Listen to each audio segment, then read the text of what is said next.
सभी साथियों को नमस्कार। मैं ओम प्रकाश यादव, आप देख रहे हैं शिखर फास्ट खबर। आप सभी का शिखर फास्ट खबर में बहुत बहुत स्वागत है। आइए हम एक और बड़ी खबर का रुख करते हैं।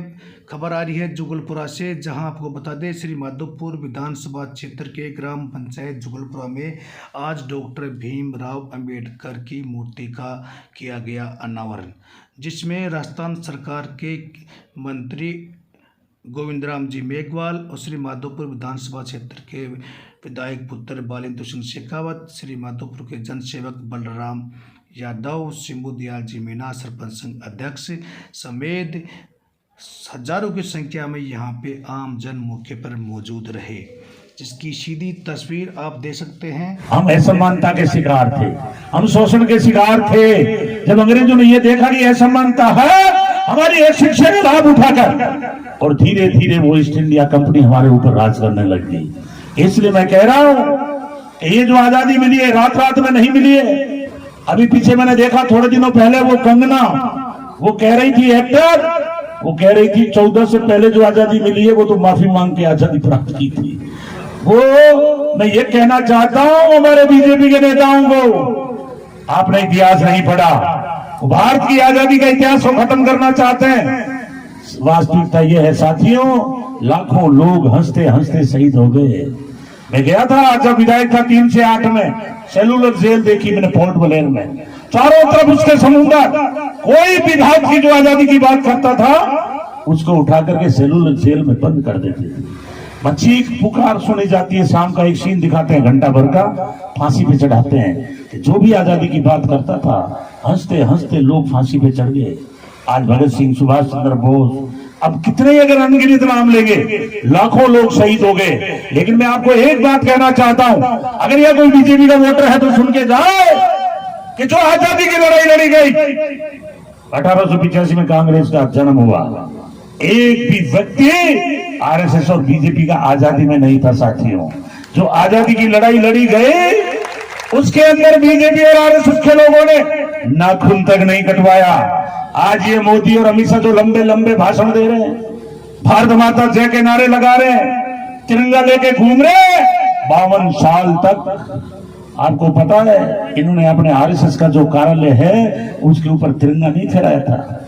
आज अगर वहां जाएंगे जहां आरएसएस का कार्यालय नागपुर में मैं वहां गया था, मैंने बाबा साहब का वहां जन्म वो देखा मैंने, जहां बाबा साहब ने बौद्ध धर्म ग्रहण किया, वहां बुद्ध की प्रतिमा लगी हुई है। मुझे बड़ा महसूस हुआ कि उस समय में उस टाइम बौद्ध धर्म ग्रहण करना, और आज उनका एयरपोर्ट वहां डॉक्टर अंबेडकर के नाम से मैंने देखा कि नागपुर के अंदर अगर आप जाकर के उनका संघर्ष देखेंगे बाबा साहब का, आपको एक सीख मिलेगी। अभी हमारे एक साथी यहाँ बौद्ध धर्म की कुछ प्रार्थना कह रहे थे, मैं आपसे निवेदन करना चाहता हूं, और ये विशेषकर आरएसएस के लोगों से जो धर्म के ठेकेदार बने हुए हैं, मैं उनसे कहना चाहता हूं कि मुझे बताएं कि डॉक्टर अंबेडकर जैसा जो विश्व का सबसे बड़ा विद्वान, 6 विद्वान थे विश्व में, उसमें भी एक नंबर का विद्वान उसका नाम था डॉक्टर अंबेडकर, उसको बौद्ध धर्म ग्रहण करना क्यों पड़ा? ये मेरा सवाल है, आप पूछा करो। क्योंकि मैंने इसलिए बात कही है, मैं रिकॉर्ड के आधार पे कह रहा हूं, जब बाबा साहब स्कॉलरशिप लेके गए तो साहू जी महाराज ने कहा कि वापस आओगे पढ़कर, आपको मेरे यहाँ सेना में नौकरी करनी पड़ेगी। बाबा साहब गए वहां पर, वापस आए, जब नौकरी करने लगे तो लोग चिमटों से फाइल पकड़ाने लगे, क्योंकि वो लॉ की डिग्री लेके आए थे।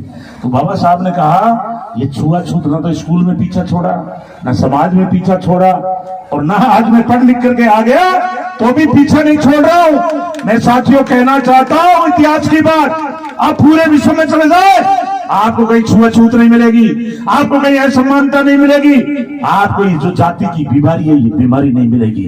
वहां जाति के आधार पर सारा देश नहीं बंटा था, जाति के आधार पर वहां किसी के साथ छुआछूत नहीं होती। वहां पर जिसकी योग्यता होती है उसको आगे बढ़ाया जाता है। और अगर उदाहरण देखना हो तो आज डॉक्टर अंबेडकर की 130 देशों में अंबेडकर जयंती मनाई जा रही है, 130 देश। आज हमारा जो बुद्ध है वो जात से क्षत्रिय था, वो भारत में पैदा हुआ, राजा का बेटा था, लेकिन उसने देखा कि एक न एक दिन मरना है तो वो साधु बन गए। उन्होंने भाईचारे का संदेश दिया, उन्होंने अहिंसा का संदेश दिया, उन्होंने सत्य का पाठ पढ़ाया। उस लाइन को पकड़ा किसने? डॉक्टर अंबेडकर ने। गुरु किसको बनाया? ज्योतिबा फुले को। ज्योतिबा फुले कौन थे? जात के माली थे। 1848 में उन्होंने कहा कि ये जो इस देश में जातिवाद है, जिनको सूत्र बना के रख रखा है, एक दिन इस देश में क्रांति आएगी और जो ये ऊंचे लोग बैठे हैं इनको भी समानता के रास्ते पे आना पड़ेगा। ये ज्योतिबा फुले ने कहा। ज्योतिबा फुले की बाई थी पत्नी सावित्रीबाई। सावित्रीबाई ने 1848 के अंदर महाराष्ट्र में स्कूल खोली। महाराष्ट्र में किसके लिए?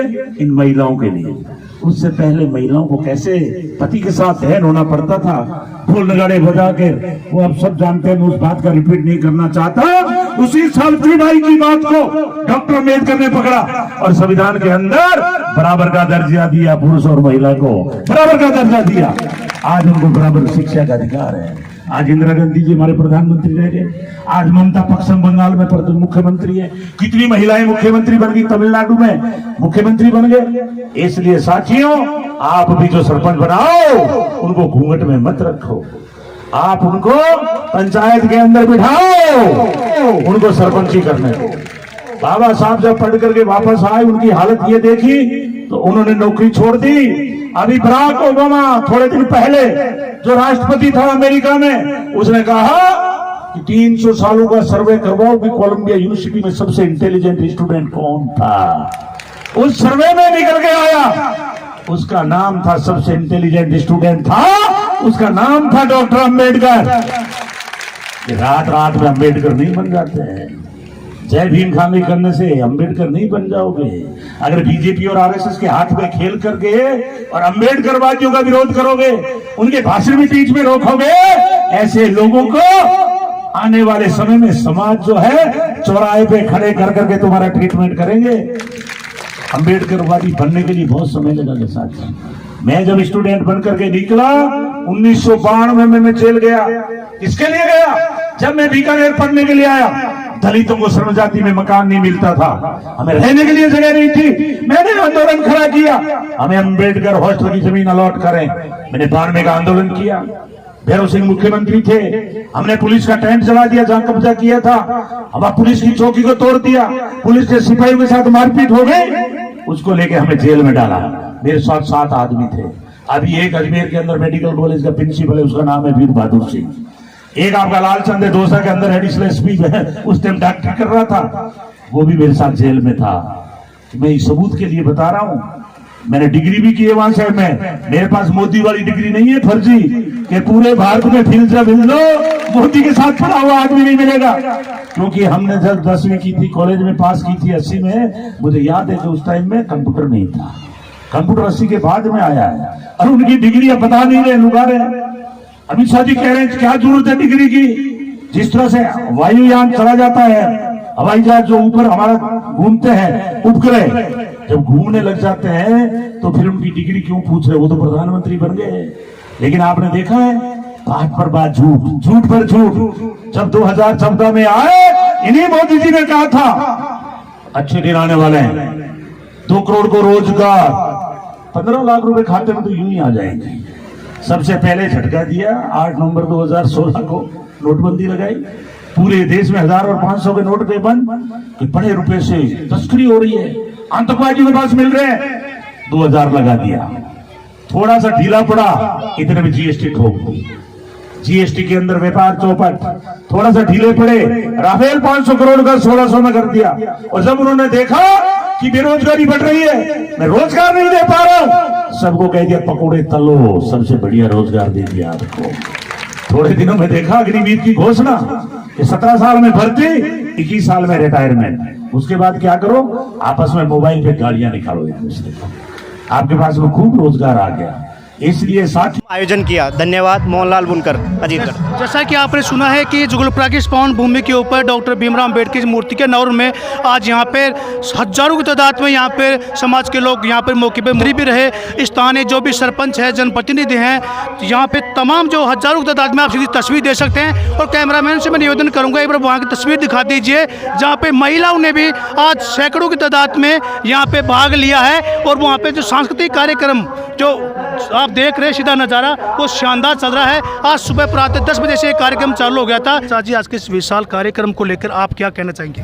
मैं ये कहना चाहता हूँ सर कि आजकल कार्यक्रम जो जितने हो रहे हैं वो बहुत अच्छे हो रहे हैं। और आज जो कार्यक्रम था आसपास के क्षेत्र में, ग्रामीण क्षेत्र में बहुत ही रोचक और शानदार ढंग से हुआ है। और इसमें और भी ज़्यादा चार चांद लगे जब माननीय कैबिनेट मंत्री गोविंद राम जी मेघवाल के आने से और हमारे क्षेत्रीय विधायक के प्रतिनिधि माननीय आदरणीय बालेंद्र सिंह जी के आने से भी कार्यक्रम में और रोचकता आ गई।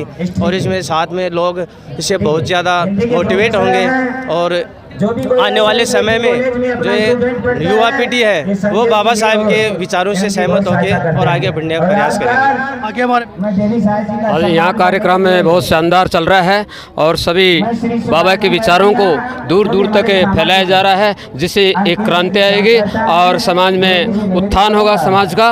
और मैं बहुत बहुत धन्यवाद देता हूँ। जैसा कि आप सभी ने, मैं कैमरामैन से निवेदन करूंगा कि यहाँ की तस्वीर आप सभी को दिखाए ताकि लोगों को लगे कि महिलाएं और पुरुषों की संख्या यहाँ पे हज़ारों की तादाद में यहाँ पे मौके पे मौजूद रही। इसकी सीधी तस्वीर कुछ समय बाद आपको दिखाएंगे। यहाँ पे बताए जिस प्रकार की महिलाओं की बात करें तो महिलाओं ने भी बराबर हिस्सा लिया आज के इस कार्यक्रम में। इस कार्यक्रम में जो सक्रियता महिला की देखी गई वो बिल्कुल ही इससे हमारे जो अनुमान था उससे कहीं अच्छी रही है। और महिलाओं ने बढ़ चढ़ कर इस कार्यक्रम में हिस्सा लिया है, क्योंकि देश की सर्वांगीण विकास में महिलाओं का एक बड़ा महत्वपूर्ण योगदान पूर्व काल से ही रहा है। और महिलाओं के साथ में बालिकाओं ने भी शिक्षा के क्षेत्र में और जो प्रतिभा सम्मान समारोह का आयोजित किया जाए उसमें महिलाओं ने और बालिकाओं ने जो अच्छा कार्य किया उनको सम्मानित किया जा रहा है। इस महिलाओं की जागरूकता है ना, वो देश की जागरूकता में सबसे बड़ा योगदान है। महिला ही इस देश के जो दो ग्रहों को जोड़ती है, क्योंकि शिक्षित महिला एक सबसे, क्योंकि बाबा साहब ने ये कहा कि शिक्षित बनो, संघर्ष करो और संगठित रहो। तो उसी बात को आत्मसात लेकर हमने सबने ये तय किया कि महिलाओं को इसमें आगे रहना चाहिए, ताकि ये जो देश की स्थिति है उसमें बदलने के लिए महिला एक सबसे एक नींव का पत्थर साबित होती है। और इस देश के निर्माण के लिए महिलाओं का बहुत बड़ा योगदान है। जैसे कि आज महिलाओं दिखाते हैं कि महिला भी पुरुषों से कम नहीं है। बिल्कुल निश्चित रूप से ये सही बात है और मैं इससे पूरी तरह सहमत हूँ। महिला किसी भी रूप में, आज देश की राष्ट्रपति हमारे देश में महिला है और देश के पूर्व जो विधानसभा अध्यक्ष महिला रह चुकी है, पूर्व मुख्यमंत्री महिला रह चुकी हैं। हमारे देश में खेल में आप देख सकते हैं महिलाओं ने अपने जोहार दिखाए हैं। तो सब जगह महिलाओं ने अपने, राजनीति हो चाहे खेल हो, सब जगह महिलाओं ने अपना योगदान महत्वपूर्ण दिया है। तो महिलाओं की कमी कभी भी आंकी नहीं जा सकती। जैसा कि आप देख सकते हैं डॉक्टर पूरमल जी ने बताया कि महिलाओं की भी यहाँ पे बात करें तो पुरुषों से कम नहीं है और काफ़ी बराबर की संख्या में यहाँ पे महिलाएं मौजूद हैं। आज के विशाल कार्यक्रम को लेकर आपसे दिखाना चाहूँगा कि यहाँ पे मैनेजमेंट जो कमेटी है सारी यहाँ पे व्यवस्था कर रखी है। जानना चाहेंगे कि सर आपका नाम क्या है?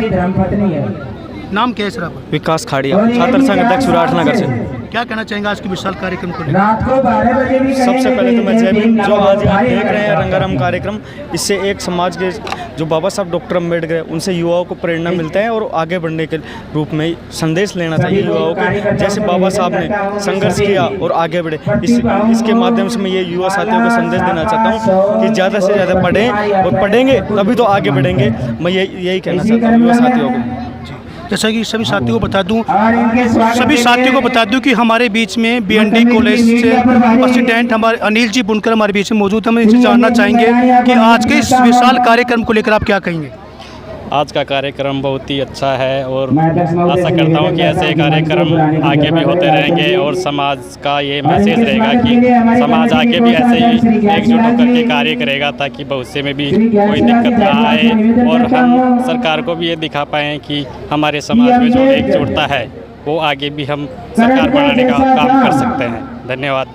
जैसे कि आज सभी जगह युवा साथियों का बड़ा योगदान रहा, युवा साथियों के इस विशेष योगदान को लेकर आप क्या कहेंगे?